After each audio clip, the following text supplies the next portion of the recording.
It's not educational, just literally exploiting this little baby's story. That's it. That's all this is. Oh, it was really, really bad. What was really, really bad? It's a fine line that we ride because no matter what, we're exploiting children, but under the guise of raising awareness or educating people. Yet here we are not giving any useful information. Hey guys, and welcome back to DeInfluenced, where I dive deep into the messy world that is influencer culture, call them out, and hold them accountable for their crappy behaviors. Today I have a bit of an update for you because Rachel Hughes has decided to start exploiting other people's children and has officially released the first story. Need I say more? Absolutely disgusting after getting so much flack for what she did exploiting her son's massive injury. So we're going to take a peek at the video she released, look at how she's presenting it, and discuss just how egregious this is. I'm speechless, to be honest. I probably honestly won't show you guys all of this video. I don't want to further exploit this young child and her parents and everything. I don't think it's okay with what Rachel's doing. However, I think it's important to see what the vibe is, if that makes sense. Let's just go ahead and take a watch of this dumpster fire virtue signaling BS. Welcome back to my channel. I am so honored for everybody who clicked on today's video. This is such a special, important video, and I am so incredibly grateful that you are here. Today we are going to be talking about a beautiful little girl named Indy, who unfortunately at less than 2 weeks old went completely pale while her mom was changing her diaper, was rushed to the ER, they found no pulse, and she went into heart surgery. This is an extremely emotional story, and Jenica, Indy's mom, was kind enough to let me share it with you guys to raise awareness not only for cerebral palsy, but also for Indy's experience, and I am so grateful to be sharing this incredible family with you. I will also be donating 100% of our membership funds to Jenica and Gavin, Indy's parents. Hunter and I will also be matching that donation so that they have a little bit of aid with their medical bills and their family going through this heartbreaking experience. They are truly such an incredible family. I've had such an incredible time talking to Jenica and relating to her on so many different things throughout their experience. And I was thinking this after I watched this for the first time. So she's donating all of her membership money. She's very unclear about it.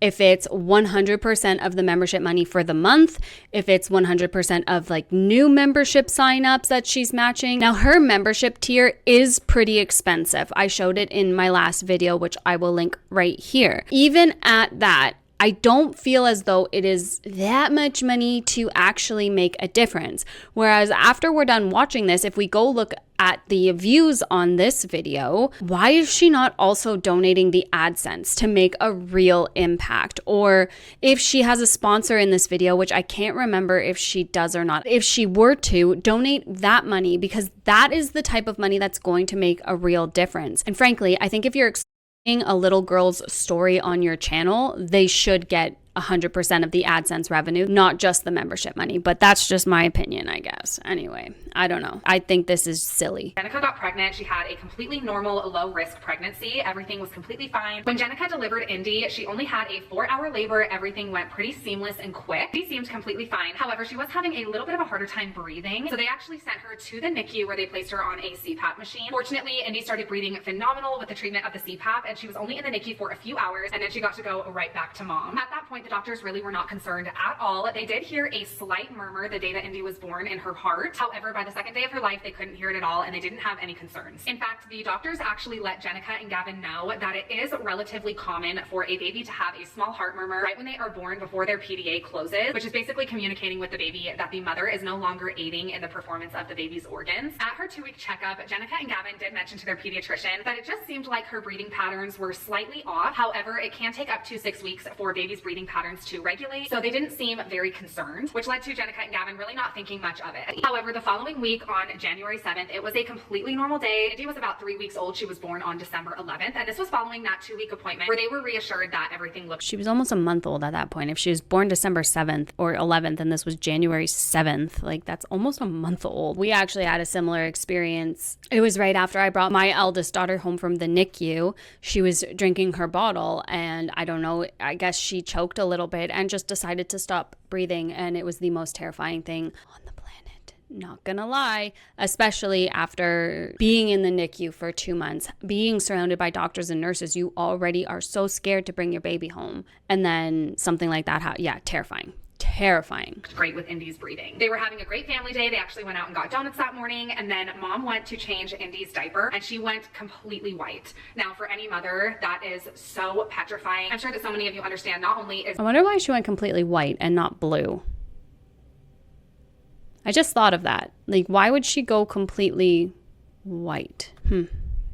Okay, so I found this because obviously I was curious again, and it said an infant turning white pallor due to breathing issues or cyanosis, which is the bluish tinge, is a sign of low oxygen levels in the blood, often indicating a serious respiratory or cardiac problem that requires immediate medical attention. When an infant struggles to breathe, their body may not be able to get enough oxygen to the blood, leading to a reduction in oxygen saturation. This lack of oxygen can cause the skin to appear pale or bluish around the lips, fingers, and toes. The causes of breathing issues could be respiratory distress syndrome. Premature babies may not have enough surfactant in their lungs, making it difficult to breathe. Pneumonia, apnea, which is pauses in breathing, or other conditions like heart defects, infection, or birth defects can also cause this. So I found that really interesting. So I guess they can either go pale white or blue. She might have had some bluish tinging around her lips as well when she did have this episode. And then likely the strokes that she ended up having were from the lack of oxygenation during this time. And it's probably just because, again, the problem with the PDA, her blood just couldn't circulate properly. I assume that's what's happening. It's absolutely terrifying to see your baby go completely white, but you're obviously already dealing with postpartum anxiety and you're just so nervous that baby's okay at all times. So I'm sure you can imagine just initially how shocking and traumatic that was for both Gavin and Jenica. Now, thankfully, the pediatrician's office is actually right around the corner from their house. So as soon as Indy went so pale that she was basically white, they rushed her over to the pediatrician's office, and immediately things seemed to start getting worse. They were not able to find a pulse in either of her legs, so they immediately put her on 2 liters of oxygen and then decided that they wanted to rush her to the Primary Children's emergency room. Primary Children's is the main hospital here in Utah for most of the kids, especially kids with really severe problems or anything that is extremely emergent. That is where Beckham has had all of his surgeries, so we have a very, very special place in our hearts for the Primary Children's Hospital. After Indy was stable and on 1 liter of oxygen, they headed to the Primary Children's emergency room where the doctor alerted them so that they were waiting and ready for Indy as soon as they got there. While Jenica got checked in, Gavin was immediately rushed back where they could get all of the vitals for Indy,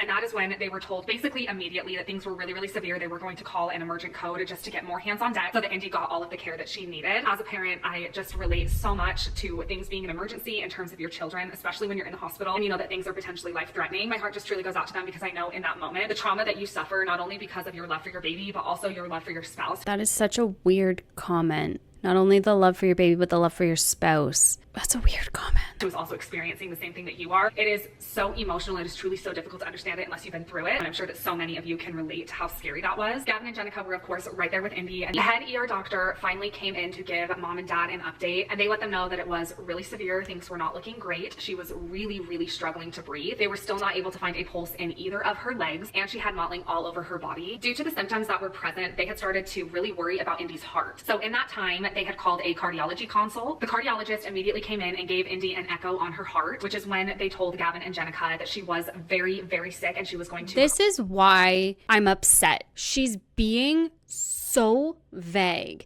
So what are we raising awareness for? Because I'm pretty sure, if memory serves me correctly, she never goes into what actually was wrong with Indy, which is arguably good. We don't need to know that information.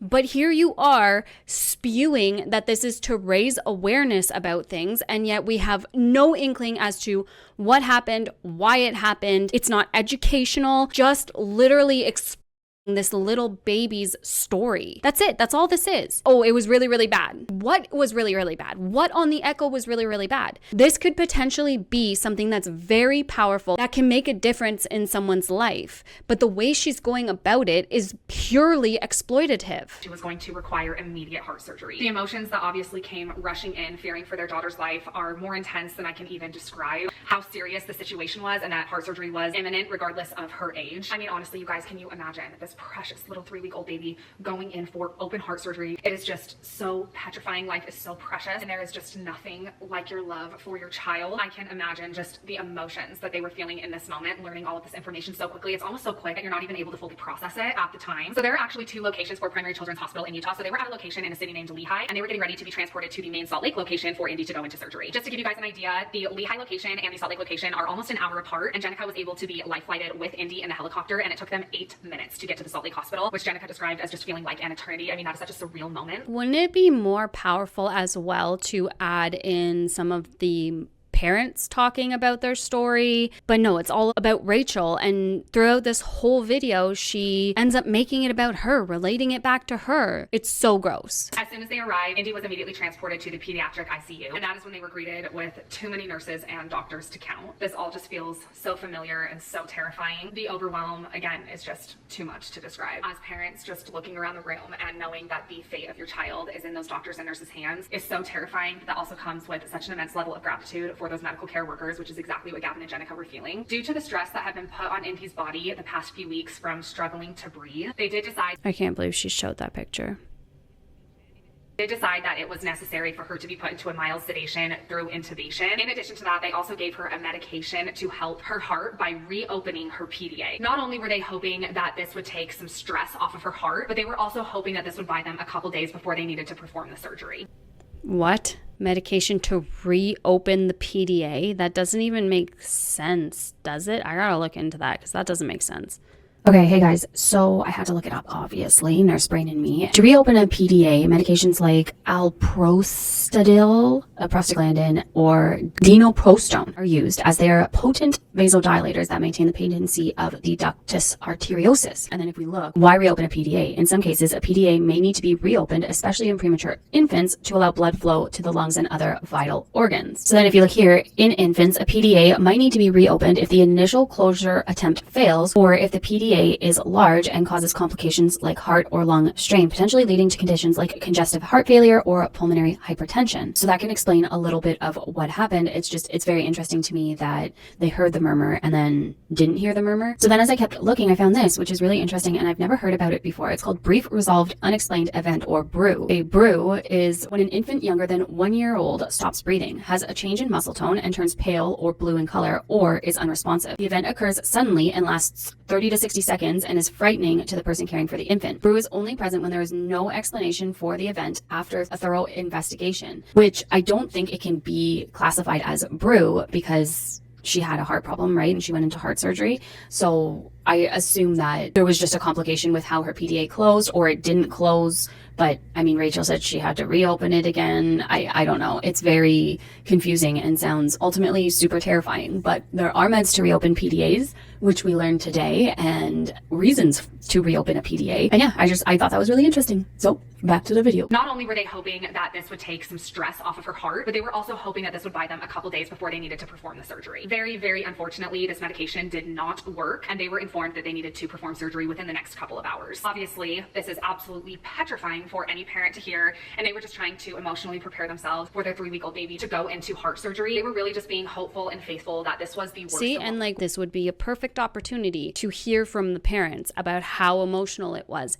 It would be so much more powerful than Rachel just sitting here yapping at us for 25 minutes. Hopeful and faithful that this was the worst of what was to come. They were able to meet with the anesthesiologist, the head surgeon, and the surgical nurse, and then Gavin and Jenica handed off baby Indy to go back for surgery. When Jenica was explaining her emotions to me when Indy went back for surgery, it was so emotional. At that point, they honestly did not know if they would be able to see their sweet Indy alive again. They did not know what the surgery's outcome was going to be, but very fortunately, the head surgeon was able to come out and let them know the most incredible news that the surgery had gone nearly perfect and that Gavin and Jenica were going to be reunited with Indy shortly. A couple of days after the surgery, Indy was still intubated and she seemed to be healing relatively well. They did a couple breathing trials in order to see if she was able to breathe on her own. Both of those tests came back failed, which led the doctors to wanting to do an ultrasound in her head and in her neck. Quickly after the hospital ordered a CT scan and an MRI scan, they were able to see a much bigger picture of everything that was going on inside of Indy's little body. Unfortunately, the CT scan and the MRI scan led to some of the most gut-wrenching, horrific news that you can receive as a parent regarding your child. Indy had suffered multiple severe strokes in her brain, which led to not only inflammation, but also to seizures. At this point, they were unsure if she would ever be able to move on her own, let alone breathe on her own. Her strokes were so severe that they impacted all of the right side of her brain and also a small part of the left side of her brain. At this point, Jenica was just looking at Gavin with a completely... This is is weird. It's almost like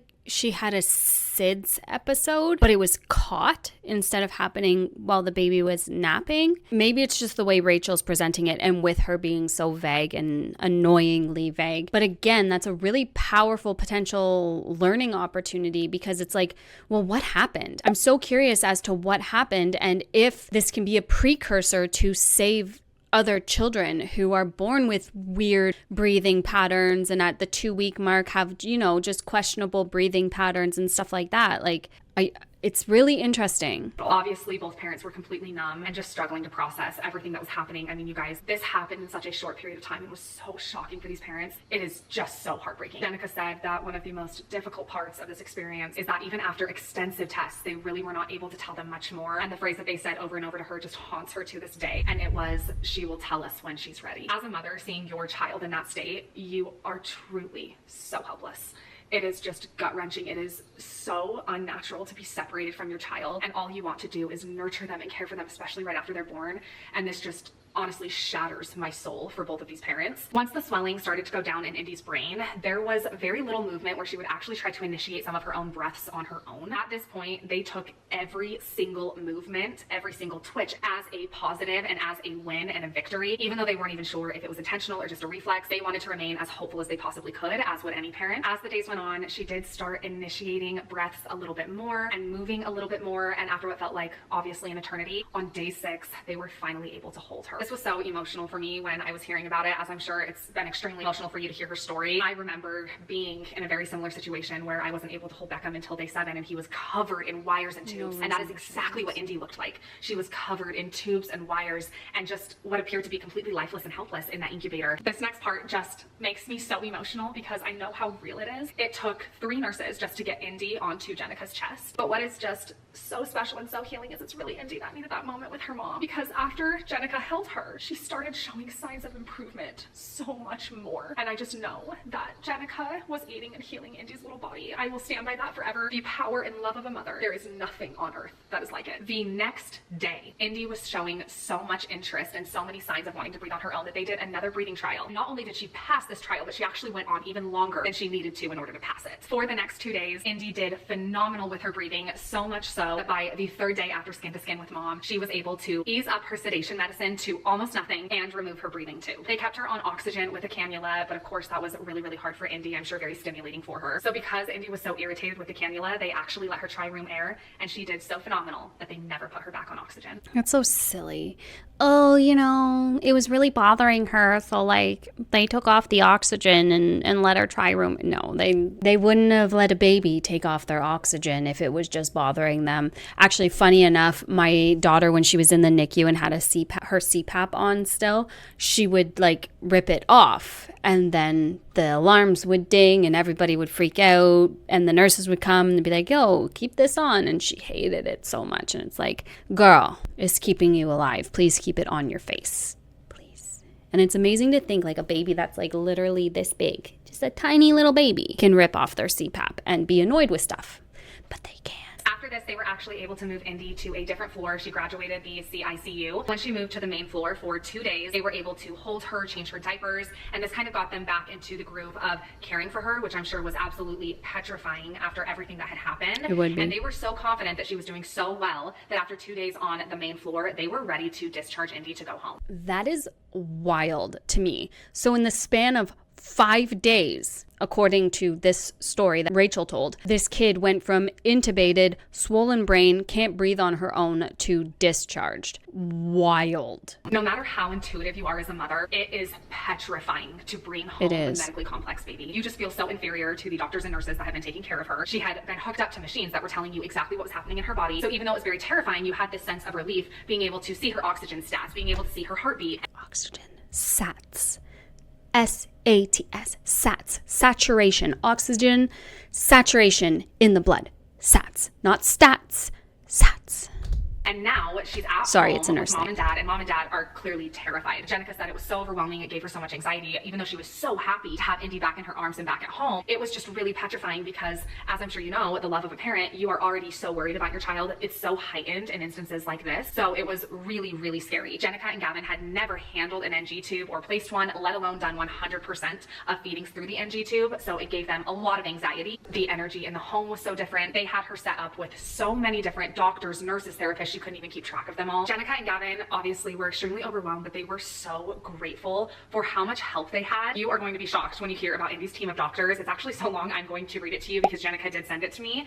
So Indy's team consisted of, now I bet a lot of those sound familiar because that is identical to Beckham's team of doctors, which leads me into the biggest connection that Hunter and I have with Jenica and Gavin. Indy was diagnosed with severe cerebral palsy, in addition to having a high chance of autism and cognition/behavioral challenges. Couldn't just re-say the sentence, in addition to cognitive and behavioral challenges. Like, obviously you messed it up because you, in addition to cognitive and behavioral challenges, like, just re-say the sentence. The cuts drive me wild. And I know I have a lot of cuts in my video because I don't like the breath sounds and I don't like the big pauses, and I think a lot and reflect a lot on what I go to say. But this is literally every other word is a cut at such a young age. Well, at least they know and have the resources instead of getting a late diagnosis like some people, despite them saying, you know, my child's moving differently. I'm worried about his movement. I'm worried, and keep getting pushed off for years and years and years and years and years. At least they have it right away and know what to expect going forward. Just throwing it out there. Sorry, I know I'm nitpicking on her words. She makes me angry. There's literally never any expectation of it. CP oftentimes happens internally in the second trimester, and the baby is born with CP, or it happens at birth, and now they realize that it's more so a stroke due to like the pressure and all of the stuff. It's already there. If it's going to be, it's going to be. Maybe not in Indy's case, because this sounds like it was probably lack of oxygenation. And in Rachel's case, well, it was preemie and they're at higher risk because pressure, stroke, right?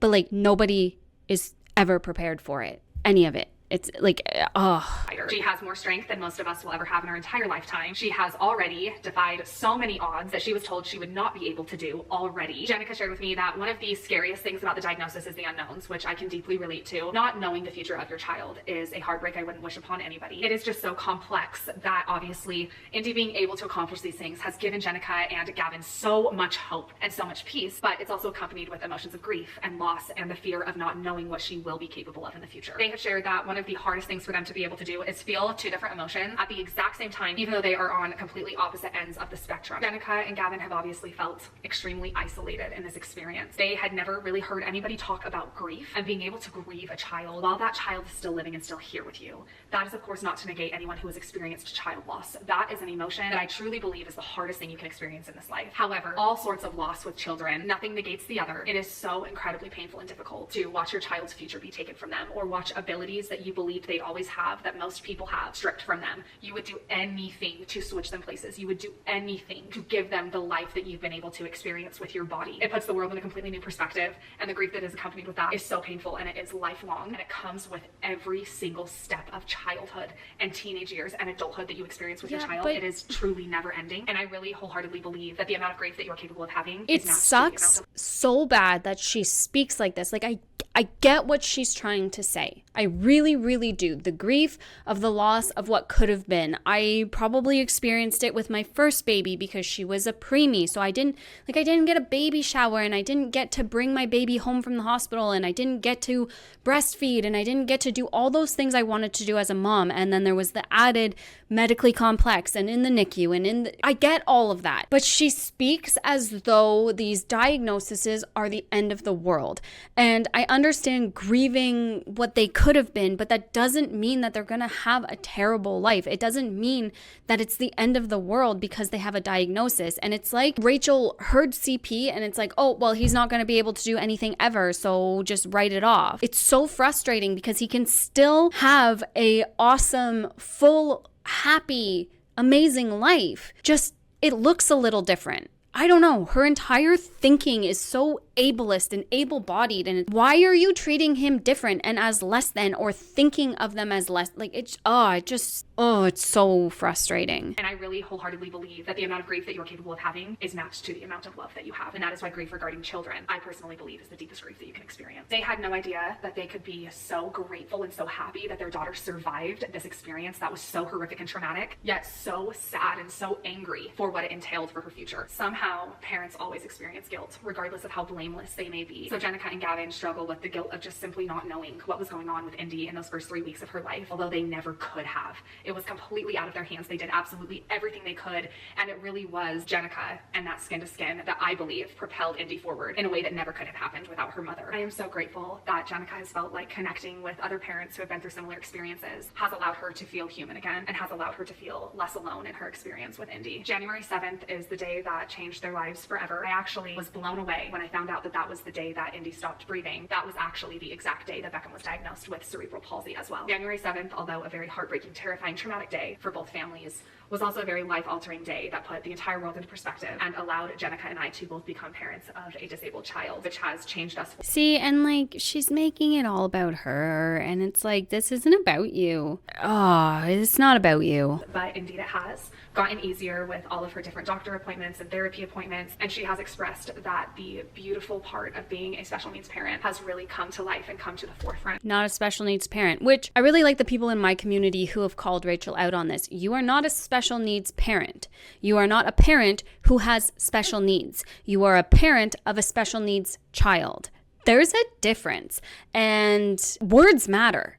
We need to be aware of the language we use and how we use it, because words matter. You're not a special needs parent. Of her experience with Indy, Jenica has expressed how grateful she is to be Indy's mother, and that she knows that she was made to do this, and that she is just so grateful that she gets to be the one to experience this life with her. Jenica, Gavin, and Indy will always hold a very special place in our hearts, and we are so honored that they have allowed us to share Indy's story. I would absolutely love nothing more than to share a few more things that could help them. In my description box down below, not only will there be resources for all special needs parents in terms of groups for cerebral palsy parents and support groups that you can join, I will also link Gavin and Jenica's GoFundMe for Indy that will support her medical care, as well as everything that they do that is elective for her that I promise is an expense that you can't even comprehend. Absolutely everything that we can do to help, even if it is going to her Instagram and telling her how special she is and how great she is doing as Indy's mother, will do so much more for her than you can ever understand. So I will have all of their socials linked, their GoFundMe linked, their Venmo linked for any donations that you'd like to give directly to them. Again, we will also be donating 100% of the membership funds, as well as that being matched by Hunter and I. I hope that you enjoyed hearing Indy's story. We are so honored that we've been able to talk about her and share her with you guys. I am so excited for our family next month, and I want to remind you that if you want to nominate a family, absolutely wild. And like I said, I really feel as though something like this could be done in a tasteful manner. We can crowdsource money and raise awareness for different things. This was purely exploitative, which means that all of her videos going forward about this stuff is going to be purely exploitative. What awareness are you raising? You didn't talk about any of the, not that they have challenges yet, the kid's only a couple months old, but like, you didn't talk about any of the struggles or the challenges, just how it was grief and how it was emotional and how all parents suffer grief and emotions and stuff. It's so gross. What Rachel is doing is not okay.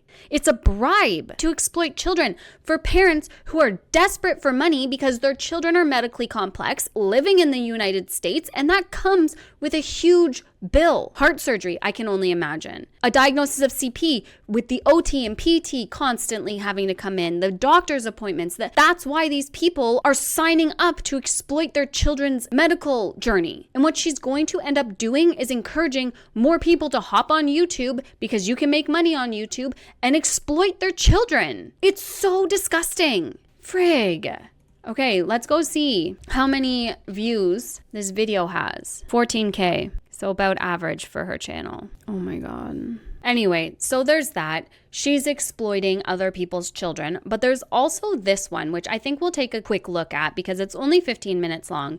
And basically, do you guys remember how she completely exploited her son's horrific injury, then punished him for it by taking away his wheelchair? Well, evidently, since he lost his wheelchair, he's been miserable and unpredictable. And Rachel is continuing to punish this poor child for existing, for being different, for having CP, for being medically complex. Because now, because he was so difficult, because it was too hard to handle, she's decided that he's not allowed to go on vacation with them ever again. Yeah. That sounds rational, whereas maybe he wasn't feeling well because they all got sick. So maybe it was Beckham that brought the sickness home from school and he wasn't feeling well. Maybe the fact that he doesn't have his wheelchair and can't explore his surroundings independently and get toys when he wants to get toys and move from here to there, maybe that's what's making him miserable. So frustrating is what that is. Okay, so let's speed this up because I don't feel like listening to Rachel for longer than I have to. We've had the weirdest week this week, and it all started off with a little trip that we went on as a family. We decided to go down to southern Utah. It's about 3.5 hours away. My in-laws had a wedding that they had to go to, and so they ended up renting a house and inviting us, and it had a pool. We had a blast until things definitely went south. I'm gonna insert that footage for you guys, and then I'm gonna catch you up on what is going on. Yeah, he already looks like he's not feeling good. Just his expression and his lack of excitement, sparkle. I don't know how he usually is in the car, but he already looks like he's not feeling the best. Are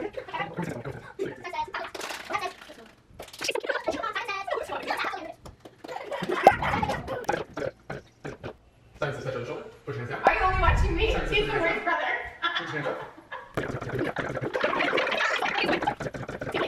I think this is done. I don't want to skip again because I'm recording weird. By the way. Good job. No. Oh yeah, the baby. The baby. Yes. He is. Yeah, absolutely cute.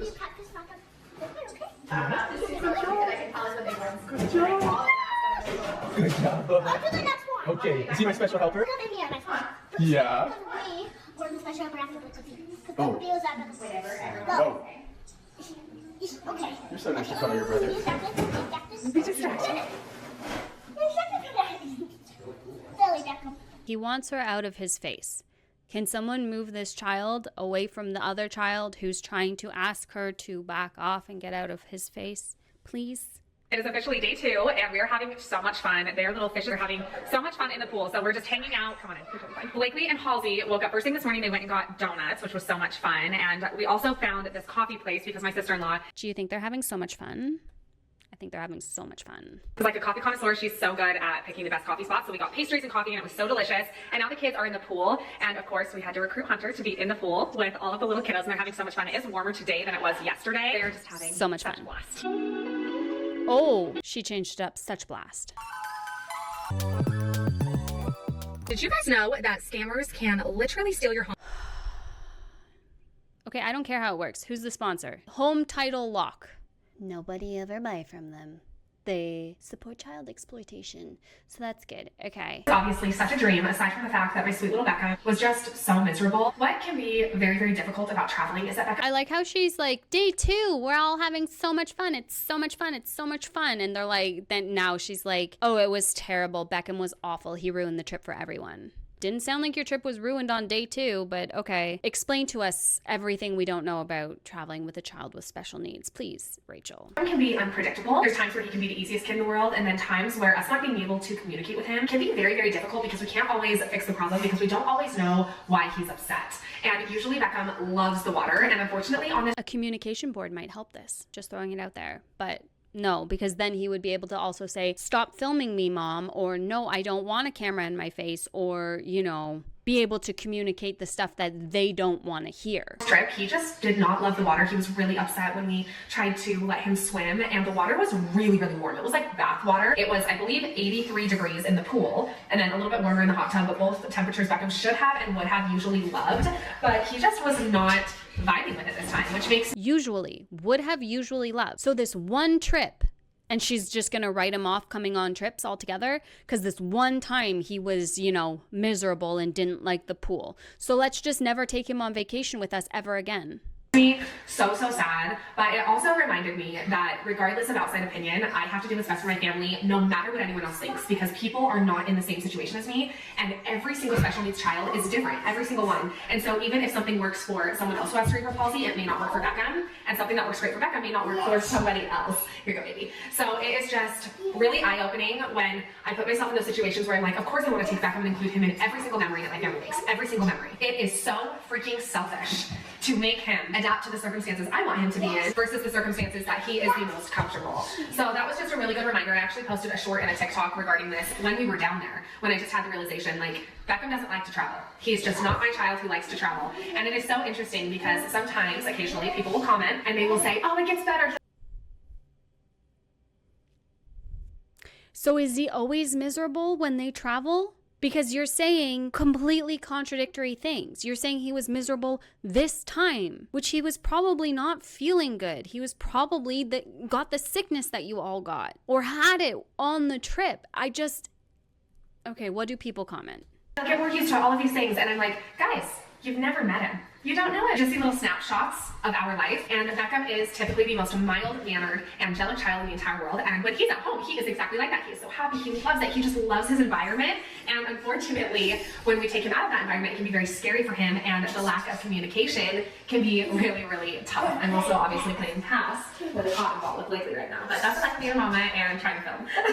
But I did just want to fill you guys in on what happened. Blakely, do you want to come tell everybody what happened when we were in St. George when you got sick? So the trip itself was really fun, but then my sweet little Beckham was so miserable. And then what happened on the last day when we woke up, Miss Blakely got really sick. She had a fever, she wasn't feeling well, and Hunter was sharing a bed with her, and Hunter woke up really sick. So did Beckham have a fever? Is it possible that Beckham was also not feeling well on that trip and that's how you guys got sick? I'll keep circling back to that because she's painting him out as every single time he travels, he's miserable, but also simultaneously saying that he was only miserable this trip. So which is it, Rachel? Is he always miserable when he's not in his home environment? Because he does phenomenally at school, arguably better at school than he does at home, based on the information you share with us. No, we don't know your son, but we know children, most of us. A lot of your followers know special needs children as well, because that's the audience that you've created. So for you to sit here and be like, you don't know him, you've never met him, and all this super snarky shit, yeah, totally fair. Doesn't mean those people don't have valid points that they're trying to share so that Beckham doesn't end up missing out on life. As well. They definitely had the same thing. So that was the day we were coming home anyway, so it was kind of perfect timing because they literally played their little hearts out the day before. And so as soon as we woke up, these two were not doing so hot. Like we drove home. Maybe when you feel a lot better, like this big a lot better, we can go take Georgia State there forever. Oh my goodness, that would be really fun, huh? So Blakely did really well on the drive home. She slept almost the entire way. And as soon as we got home, Hunter and Blakely just crashed. They slept while Beckham and I were doing pretty well. But then when I woke up on Monday, I was so sick. Oh, I'm sorry. Here, give it to me. Thanks. Oh, where'd it go? Here you go. Boom. Gotcha. Then when we got home on Monday morning, I woke up and I was so freaking sick, you guys. I cannot even tell you. I had fever, chills, and the whole house was down. So it is now Thursday, and we are all finally feeling better. Oh, okay. We were all finally feeling better. Oh my God. I know she's distracted, but you said it 4 times. You're feeling better. It's Thursday. You're feeling better. Like, holy moly. Why can't you just film at a different time? Why does it have to be when your child is running around you? But because that's what it's like being a mom and filming. Well, I have children at home. Nap time.